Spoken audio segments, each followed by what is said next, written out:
Okay, hello everybody, I'm Pankaj. Welcome you to one classes. আজি আমি Rapid MCQ সিৰিজৰ 2 number content start কৰিব গৈ আছো। অলৰেডি এটা ভিডিও আমি বনাই থোৱা আছে, প্লেলিষ্টত আপোনালোকে গৈ চেক আউট কৰি ল'ব পাৰিব। তাৰোপৰি আমি ম্যাথছ, আসাম ভূগোল আৰু ষ্টেটিক জিকেৰ কুৱেশ্যনবিলাক কভাৰ কৰিছো। আপোনালোকে গৈ এইখিনি চাই ল'ব পাৰিব। আৰু যদি চেনেলটো ফাৰ্ষ্ট টাইম ভিজিট কৰিছে দেন সাবস্ক্ৰাইব কৰি ল'ব। So let's start. 26 নম্বৰ প্ৰশ্নৰ পৰা ষ্টাৰ্ট কৰিম। 25টা অলৰেডি বনাই থোৱা আছে, আপোনালোকে চাই লওক। ঠিক আছে, 26 নম্বৰটো কি কৈছে? অসমত কিমান চনত চাহ আৱিষ্কাৰ হৈছিল? 1821, 1823, 1836, 1856.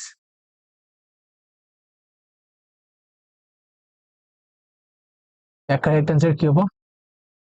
1823. Right. যদি আমি চাওঁ, মণিৰাম দেৱানৰ দুখন চাহ বাগিচাৰ নাম হয়তো সুধি দিব পাৰে, কি আছিলে? চেংলুং and Chinamara.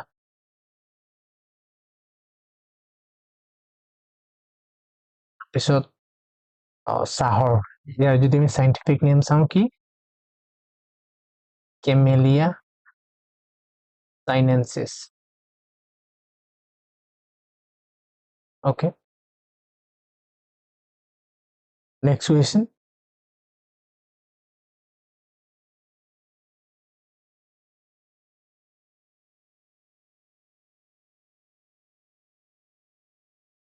In which year was the Toklak Tea Research Institute established? Toklak চাহ গৱেষণা প্ৰতিষ্ঠান কিমান চনত স্থাপন কৰা হৈছিল? Correct answer কি হ'ব? 1911 option C.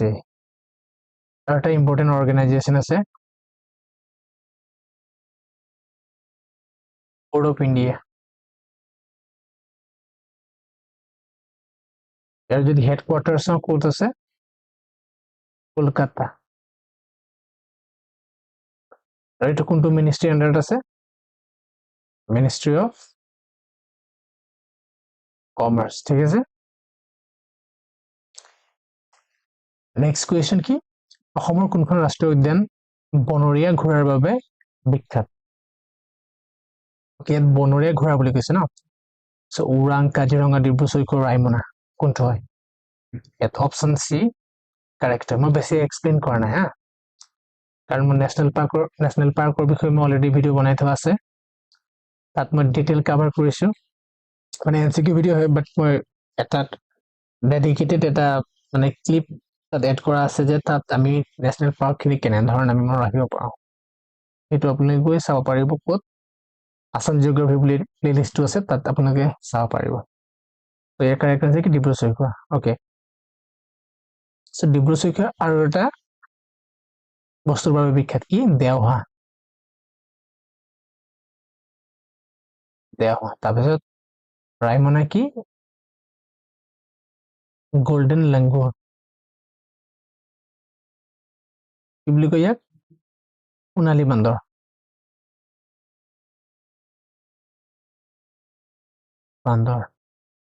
কাজিৰঙা আমি জানো এশিঙীয়া গঁড়। Okay, next question. What is the name of the first cinema hall in Guwahati? গুৱাহাটীৰ প্ৰথম চিনেমা হলটোৰ নাম কি? 29 নম্বৰ কুৱেশ্যনটো মই আপোনালোকে এৰি দিছো। অপশ্যন কেইটা আপোনালোকে চাই পেলাই কমেণ্ট সেকশ্যনত জনাব হা। Okay, next question. What is the name of the first Assamese person who received the Bharat Ratna? Bharat Ratna লাভ কৰা প্ৰথম অসমীয়া ব্যক্তিজনৰ নাম কি? বিষ্ণুৰাম মেধি, তাৰপিছত ডক্টৰ ভূপেন হাজৰিকা, ডক্টৰ ভৱেন্দ্ৰনাথ শইকীয়া, গোপীনাথ বৰদলৈ। এক কাৰেক্ট এনচাৰ হ'ব কি? Option D, Gopinath Bordoloi. তেওঁ কি স্বাধীন ভাৰতৰ প্ৰথমজন মুখ্যমন্ত্ৰী আছিল, CM of Assam, স্বাধীন ভাৰত হা। Okay, next question. ভাৰতৰ কোনখন ৰাজ্যই প্ৰথমে পঞ্চায়তী ৰাজ ব্যৱস্থা প্ৰতিষ্ঠা কৰিছিল? So Panchayati Raj system. So 3-tier government আপুনি শুনিছে নহয় কি আছিলে এটা চেণ্টাৰ তাৰপিছত state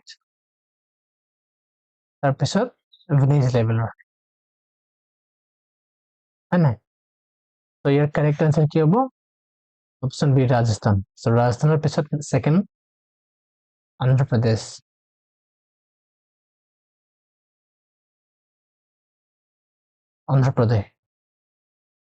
okay next question which city is known as the romantic city of Assam অসমৰ romantic চহৰ হিচাপে কোনখন চহৰক জনা যায় শিৱসাগৰ তেজপুৰ ডিব্ৰুগড় নগাঁও কাৰেক্ট আনসাৰ কি বি হ'ব এগেইন মই ইয়াত এক্সপ্লেইন কৰিবলগীয়া একো নাই বাকি আৰু এটা আছে হাতীদাঁত শিল্পৰ বাবে বিখ্যাত ঠাইখনৰ নাম কি বৰপেটা এইটো ইম্পৰ্টেণ্ট হয় হা বাকি পাট মুগা তেনে ধৰণৰ আছে সেইখিনি মই ইয়াত ডিসকাস নকৰো দীঘলীয়া হৈ যাব ভিডিঅ'টো নামঘোষা কোনে লিখিছিল ৩৩ নম্বৰ প্ৰশ্নটো কি দিয়া আছে শংকৰদেৱ ভট্টদেৱ মাধৱদেৱ অনিৰুদ্ধদেৱ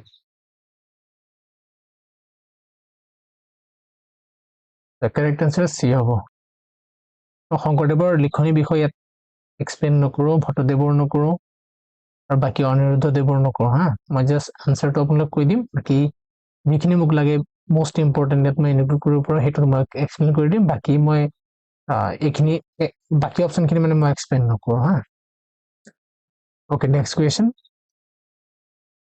অসমৰ কোনখন জিলাৰ পুৰণি নাম সাগৰীজান আছিল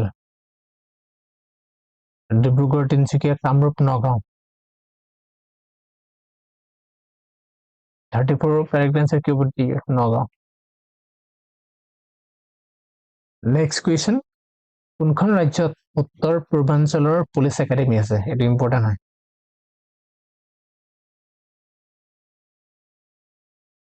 তো ইয়াত কৈছে কি north eastern police academy north ইষ্টৰ মানে যিমানখিনি state PCS civil service exam হয় তাৰ পৰা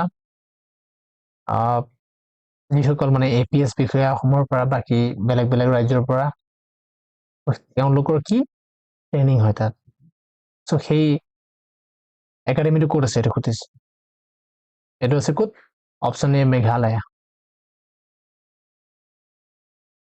36 নম্বৰ প্ৰশ্নটো কি ভাৰতৰ সংবিধানৰ প্ৰস্তাৱনাত তলৰ কোনটো শব্দ নাই আমি যদি চাওঁ সেকুলাৰ এটো আছে ডেমোক্ৰেটিক আছে সোশ্যালিস্ট আছে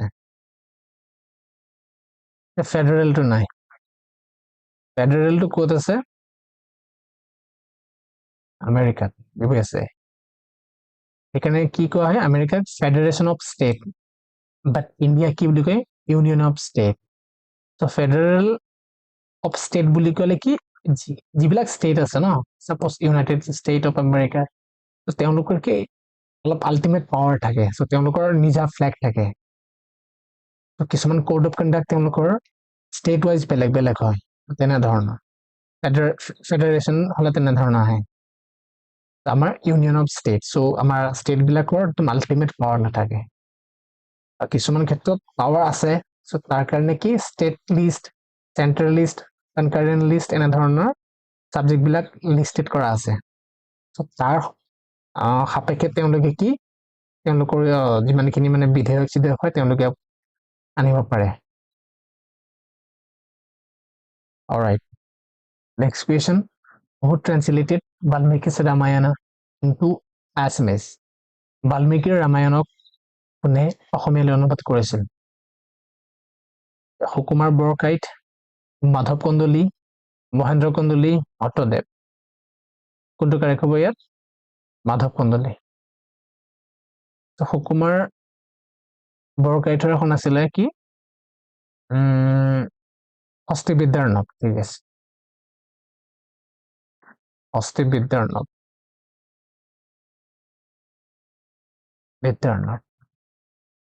ইম্পৰ্টেণ্ট হয় নেক্সট 38 টো কি দিছে ভাৰতৰ প্ৰথম গৰাকী মহিলা মুখ্যমন্ত্ৰী কোন আছিল সুচিতা কৃপালানি ইন্দিৰা গান্ধী সৰোজিনী নাইডু মমতা বেনাৰ্জী এটি চাওঁ বৰ্তমান কি CM of West Bengal okay so Indira Gandhi ki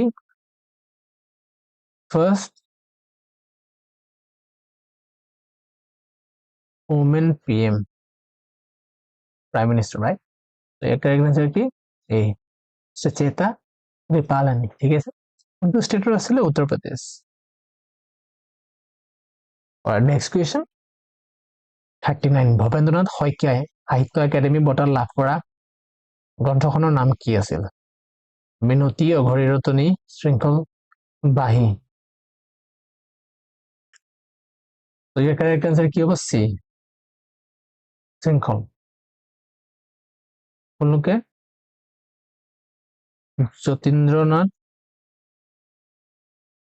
দৌৰাদেৱৰ এই গ্ৰন্থখনৰ নাম কমেন্ট সেকশনত জনাওক যিখনৰ বাবে তেওঁ কি পাইছিল সাহিত্য একাডেমী বঁটা অলৰাইট নেক্সট কুৱেশ্যন কিমান চনত মানাহ ৰাষ্ট্ৰীয় উদ্যানক বিশ্ব ঐতিহ্য ক্ষেত্ৰ হিচাপে ঘোষণা কৰা হয় 74 নহয় 85 1999 এইটো এইখিনি মই কভাৰ কৰিছো হা so ইয়াৰ কাৰেক্ট আনসাৰ কি হ'ব option B 1985 alright so Kaziranga national park হ'ব World Heritage Site ইনক্লুড কৰা হৈছে আপোনালোকে চনটো কমেন্ট কৰক আৰু টোটেল কিমানটা এনে ধৰণৰ সাইট ইণ্ডিয়াত আছে এজ অফ 2024 ইয়াত মই অকল সুধিম মই একো ইমান এক্সপ্লেইন নকৰো ঠিক আছে আপোনালোকক সুধিম আপোনালোকে টেষ্ট কৰক জাষ্ট আপোনালোকে ধৰি ল'ব পাৰে কি মক টেষ্ট টাইপৰ হয় ভাৰতত ৰাষ্ট্ৰপতি শাসন প্ৰথমবাৰৰ বাবে কোনখন ৰাজ্যত দিয়া হৈছিল Assam Jammu and Kashmir Uttar Pradesh Punjab correct answer কি হ'ব পাঞ্জাবত কি প্ৰথমতে ৰেসিডেন্সিয়েল ৰুলছ তাত কি কৰা হৈছিল দিয়া হৈছিল প্ৰথমখন ৰাজ্য পাঞ্জাবে হয় নেক্সট কুৱেশ্যন কোনখন চহৰক ভাৰতৰ মানচেষ্টাৰ বুলি কোৱা হয় জয়পুৰ কানপুৰ আহমেদাবাদ পিছত শুৱালকুছি জয়পুৰ কি পিংক সিটি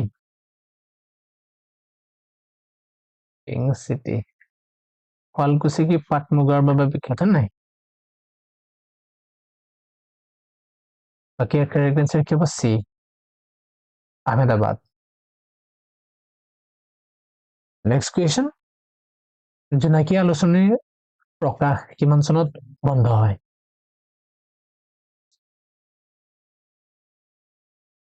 1999 95 89 03 কাৰেক্ট আনসাৰ কি হবে 03 হবে 1903 চনত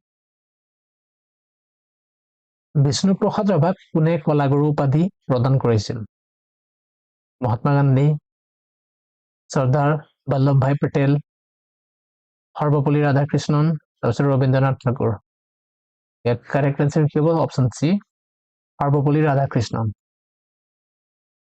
অলৰাইট নেক্সট কুৱেশ্যন অসম সাহিত্য সভাৰ প্ৰথম মহিলা সভানেত্ৰী কোন আছিল ৰেতা চৌধুৰী নলিনীবালা দেৱী চন্দ্ৰপ্ৰভা শইকীয়ানী মামণি ৰয়ছম গোস্বামী 45 কাৰেক্ট আনসাৰ কি হ'ব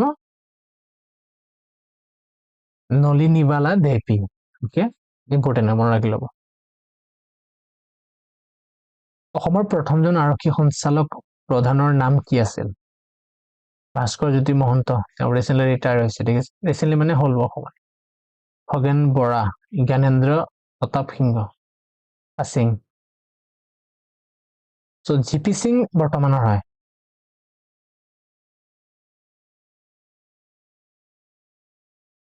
বাকি কাৰেক্ট আনসাৰ কি হবে কুলধৰ শইকীয়া B46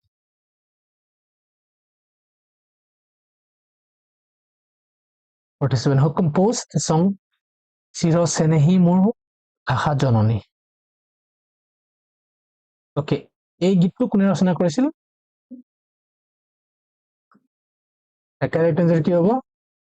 সি মিত্ৰদেৱ মহন্ত। অসমৰ আঞ্চলিক কৃষি গৱেষণা কেন্দ্ৰ ক'ত অৱস্থিত? 48 কলিয়াবৰ, গুৱাহাটী, তিতাবৰ, তেজপুৰ। এটা অপশ্যন চি হ'ব কাৰেক্ট, তিতাবৰ। 49 কি কটন কলেজ কিমান চনত স্থাপিত কৰা হৈছিল? 1900, 1901, 05, 09। 49 কারেক্ট आंसर কি হ'ব? 01. Okay. What is the name of the first Assamese children's magazine? প্ৰথম অসমীয়া শিশু আলোচনীখনৰ নাম কি? এইটো অন্তিমটো প্ৰশ্ন। কাৰেক্ট आंसर কি হ'ব? জি, লৰা বন্ধু। মই এটা কথা কৈ দিওঁ, ইয়াত মই এক্সপ্লেইন কোনো কৰা নাই, মই জাষ্ট কুৱেশ্যন কেইটা আপোনালোকৰ আগত প্ৰেজেন্ট কৰিছো আৰু আপোনালোকে চেষ্টা কৰক। আৰু মই আনসাৰখিনি দি দিছো। মই এইটো PDF ডাইৰেক্টলৈকে মই দিব পাৰিলোহেঁতেন, বাট হৈ থাকিলে কি মনত থাকি যায় নাই, সেইকাৰণে মই অলপ ৰিড কৰি দিছো। বাকী ইয়াত এক্সপ্লেইন নাই কৰা। চ' 25টা কুৱেশ্যন মই আৰু এড কৰিব বিচাৰিছিলো, বাট 25টা কুৱেশ্যন ঠিক ঠাক হ'ব চাগে ন, বেছি ল'লে আকৌ দীঘলীয়া হৈ যাব ভিডিঅ'টো। 25টাকে আমি কুৱেশ্যনখিনি আপোনালোকৰ আগত প্ৰেজেন্ট কৰি যাম। চ' আপোনালোকে কি কৰিব, কুৱেশ্যনটো পঢ়ক, ট্ৰাই কৰক, আপোনালোকে কিমান মাৰ্কছ আউট অফ 25 পালে আপোনালোকে কমেণ্ট ছেকশ্যনত জনাওক। অলৰাইট, ঠিক আছে। চ' ভিডিঅ'টো যদি এতিয়ালৈকে চাই আছে, দেন কি কৰিব, চেনেলটো গৈ ছাবস্ক্ৰাইব কৰি ল'ব। নেক্সট আৰু এটা ভিডিঅ'ত লগ পাম RMS চিৰিজৰ। তেতিয়ালৈকে বাই, ধন্যবাদ।